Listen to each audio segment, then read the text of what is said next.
Your credit score is phenomenal, Val, my brother smirked. He tossed a set of heavy Porsche keys onto my parents' dining table.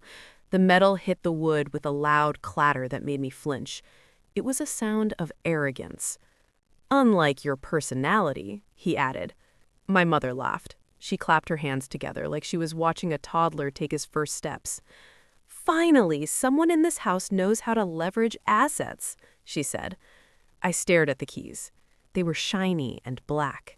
I stared at his new watch. It was a Rolex Submariner. It was heavy and silver and cost more than my car. Where did you get the capital, Jason? I asked. My voice was quiet. It usually was around them. He winked at me. Smart investments, sis.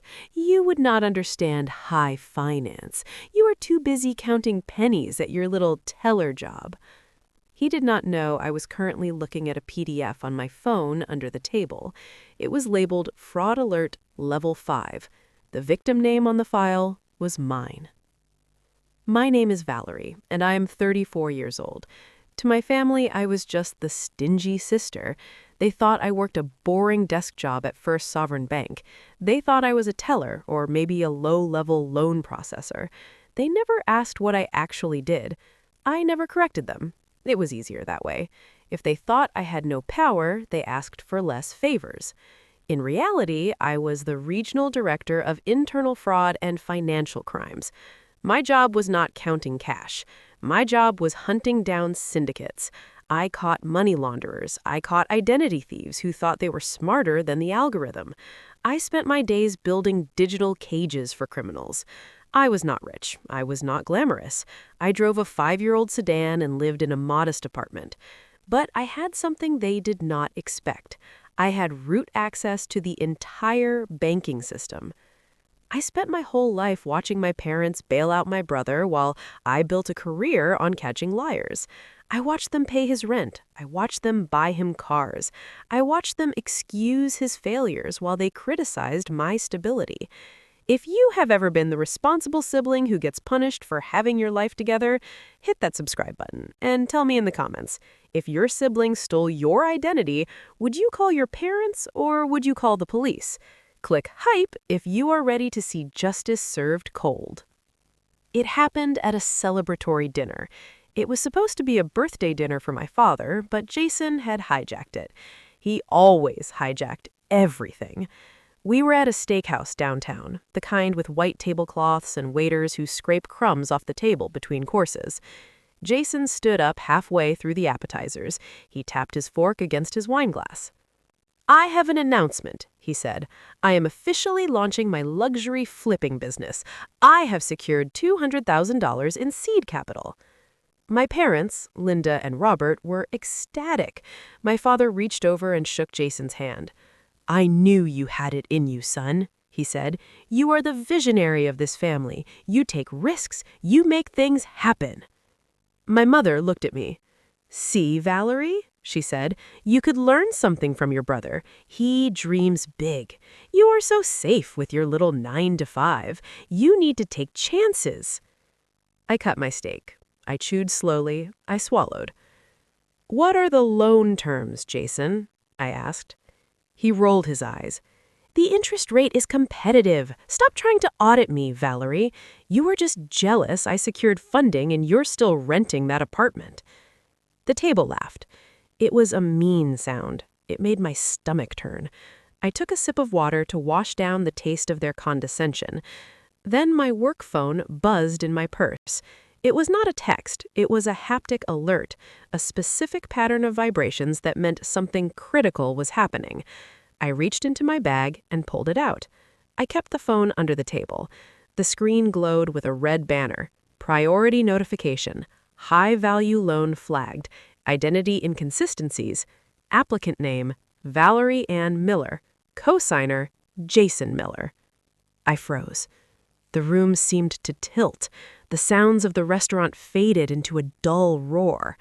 I tapped the notification. It opened a secure file. I saw the loan application. It was for $200,000. It was secured against real estate. It was secured against my apartment, the apartment I owned, The apartment I told them I rented because I did not want them to know I had assets. Jason had forged my signature on a deed of trust. I looked up at him. He was ordering a bottle of champagne. He was laughing with the waiter. He was spending money he stole from me. The betrayal did not feel like a sharp knife. It felt like cold water. It soaked into my clothes. It chilled my bones. He had not just stolen my money. He had stolen my name. He had stolen my safety. He risked my home for his fantasy. I excused myself.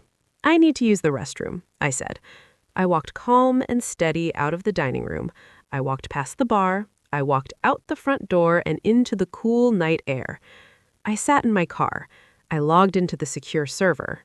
I needed to see everything. The documents loaded on my screen. My hands were shaking, but my mind was ice. I saw the digital trail. The application had been submitted 3 days ago. The IP address matched my parents' house. The login credentials had been created using my social security number. There was a scanned image of the signature page. It was a decent forgery. He must have practiced, but he missed one detail. He had dated it for the wrong year. He was sloppy. Criminals like him always were. I drove back to my parents' house later that night. I needed to know how deep this went. I walked into the kitchen. My mother was unloading the dishwasher. She looked up and smiled. "That was a lovely dinner," she said. "I'm so proud of Jason." "Mom, did you give Jason my social security number?" I asked. She stopped moving. She held a plate in her hand. She did not turn around. "Valerie, don't start drama," she said. "I'm not starting drama. I'm asking a question. Did you give him my social security number?" She turned around then. She sighed. She looked annoyed. "He needed a co-signer, Val. The bank needed someone with a long credit history. You have good credit. You never use it. It's just sitting there." "You gave him my identity," I whispered. "He'll pay it back," she said. "He'll pay it back before you even notice. Don't be selfish. He's your brother. He needed a leg up. You have a steady job. You can handle the risk. He cannot." I looked at her. I looked at the woman who raised me. She did not see a crime. She saw a resource. I was not a person to her. I was a credit score. I was a safety net for her favorite child. I left the kitchen. I did not scream. I did not yell. I walked out to my car again. My phone buzzed. It was Jason. He had posted a picture on Instagram. It was a photo of his new truck, a Ford Raptor, $80,000. The caption read, "Self-made." I texted him. "Stop spending the money, Jason." He replied instantly. "Relax, it's family money now. You can't do anything without suing mom and dad, and we know you won't. You don't have the guts." I sat in my dark car. I stared at the message. He was right about one thing. I would not sue mom and dad. That was civil court. That was messy. That took years. I had a better option. What they didn't know was that the loan had not actually cleared the final release phase. It showed as approved in the user portal, but that was a front-end display. On the back end, in the system, only I could see it was in a provisional hold status. My custom-built security algorithm had flagged the IP address. It matched my parents' house, not my registered residence. The system was waiting for a manual override. They also didn't know that as the regional director, I have the authority to not only freeze the funds, but to initiate a federal suspicious activity report without going through a manager. I am the manager. I could have canceled the loan right then. I could have declined it and sent a generic rejection letter. But Jason had told me I did not have the guts. He had told me I was jealous. He had stolen my name. I had a plan they never saw coming. I was not just going to cancel the loan. I was going to approve the manual override. I was going to let him think he had won. I was going to let him walk into the bank to collect the cashier's check for the vendor payments so the cameras could catch him in the act of federal wire fraud. I went to work the next morning. I swiped my badge. I took the elevator to the top floor. My office had glass walls. It looked out over the city. I sat at my desk and pulled up the file. I called Mr. Henderson. Mr. Henderson was the bank's chief legal counsel. He was my mentor. He was an older man with gray hair and eyes that looked like flint. He hated nepotism. He hated fraud. He had taught me everything I knew about catching thieves. I walked into his office. I laid the file on his desk. I did not say a word. He put on his glasses. He read the report. He saw the name on the application. He saw the name of the victim. He looked up at me. "This is your brother," he said. "Yes," I said. "And my mother gave him the data." Henderson closed the file. He took off his glasses. "He compromised an employee's identity," he said. His voice was cold. "That makes it an internal security threat, Valerie." It is not just family fraud anymore, Valerie. It is an attack on the bank's integrity. If he can access your data, he can access our protocols. He looked at me. "Do you want to handle this quietly, Valerie, or do you want to handle this correctly?" "Correctly," I said. "I want it done by the book." Henderson nodded. He picked up his phone. He called the branch manager at the main office. He arranged for a closing meeting. He told them to invite Mr. Jason Miller to pick up his final disbursement. He told them to tell Jason there was a slight technical formality that required an in-person signature. Jason texted me that afternoon. "The bank called, they are releasing the rest of the cash tomorrow, told you it would be fine, you worry too much." I did not reply. The meeting was set for Friday morning, 10 a.m. I arrived at the bank at 8 a.m. I went to my office. I put on my executive suit. It was black. It was sharp. It was not the kind of clothes a teller wore. I clipped on my security badge. It said, "Director, Fraud Division." I went down to the conference room at 9:55 a.m. The room had glass walls. It had marble table. It looked important. It looked like a place where dreams came true. I stood in the corner near the projection screen. The blinds were drawn. Jason arrived at 10 a.m. sharp. He brought my parents. They walked in like they owned the place. Jason was wearing a suit that was too shiny. My mother was wearing her pearls. My father was smiling at the reception staff like he was doing them a favor. They thought they were meeting a loan officer. They thought they were there to override a technical glitch. They were arrogant. They treated the receptionist like a servant. I watched them through the crack in the blinds. Jason was laughing. He was telling my father about the properties he was going to buy. He was talking about how easy it was. The branch manager opened the door. "Mr. Miller," he said, "please come in." They walked in. They sat down at the marble table. They looked around. They looked expectant. Then I stepped out from the corner. Jason saw me first. His smile faltered.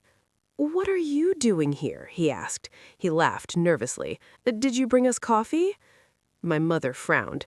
"Valerie, you should be at work. You cannot just wander into meetings. This is serious business." "I am at work," I said. I walked to the head of the table. The branch manager stood up and moved aside. He gave me his chair. I sat down. I placed a thick file folder on the table. "I'm running this meeting," I said. Jason looked confused. He looked at the branch manager. "What is she talking about? She's just a teller. Tell her to leave." The branch manager looked at the floor. He did not speak. I pressed a button on the console. The projection screen lowered. The lights dimmed. The loan documents appeared on the screen. They were blown up to 10 times their size. "This is a loan application for $200,000, I said. My voice was steady. It filled the room. "The applicant is Valerie Ann Miller. The co-signer is Jason Miller." I highlighted the signature at the bottom. It was the forged one. "This signature," I said, "is a forgery." My father stood up. He tried to bluster. "This is a family loan, Valerie. We authorized it. Stop this nonsense. You're embarrassing us." "You cannot authorize the use of my identity," I snapped. "That's a felony." I played the audio recording. It was the call Jason made to the bank 2 days ago. He had impersonated a verification officer. He had tried to rush the approval. The voice filled the room. It was Jason's voice. It was arrogant. It was rude. He was lying to the bank staff. Jason's face went pale. He sank lower in his chair. He looked at the door. This is a $200,000 fraudulent loan application submitted to a federally insured institution, I announced, and you committed it against the head of the fraud division. I pointed to my badge. I let them read it. Director, Fraud Division. My mother gasped. She put her hand to her mouth. You? You run the department? I have run it for 3 years, I said. I track every dollar that moves through this bank. I track every liar. I track every thief. And I tracked you. Jason stood up. He knocked his chair over. Look, Val, we can fix this. I'll cancel the loan. No harm, no foul, right? We're family. It is too late for that, I said. The funds were dispersed into a holding account this morning. You attempted to collect them. The crime is complete. I pushed a button on the intercom. Send them in. The doors opened. 2 federal agents stepped into the room. They were not wearing suits. They were wearing windbreakers with yellow letters, FBI. They worked with my department. I had briefed them an hour ago. Jason realized then. This was not a family dispute. This was not a sister throwing a tantrum. This was an arrest. Mr. Miller, the agent said, please stand up and place your hands behind your back. No, Jason said. No, Mom, Dad, do something. My father looked at the agents. He looked at me. He looked terrified. He sat down. He did not say a word. The agents handcuffed Jason. The sound of the metal clicking was loud in the quiet room. You did this, my mother screamed. You sent your brother to jail. You're a monster. I stood up. I picked up my file. I looked at her. I did not do this. He did. You did. You chose to steal. You chose to lie. I just chose to do my job. I turned to the branch manager. Void the loan, initiate the recovery protocols, lock down my credit file with internal high security. I walked out of the room. I did not look back. I heard Jason crying. I heard my mother screaming. I heard the agents reading him his rights. I walked to the elevator. I pressed the button. I waited. The doors opened. I stepped inside. I went back to my office. I sat at my desk. I drank a glass of water. My hands were steady. Jason was arrested on the spot for bank fraud and identity theft. The charges were severe. The loan was voided immediately. My credit report was cleaned within 48 hours because I knew exactly who to call.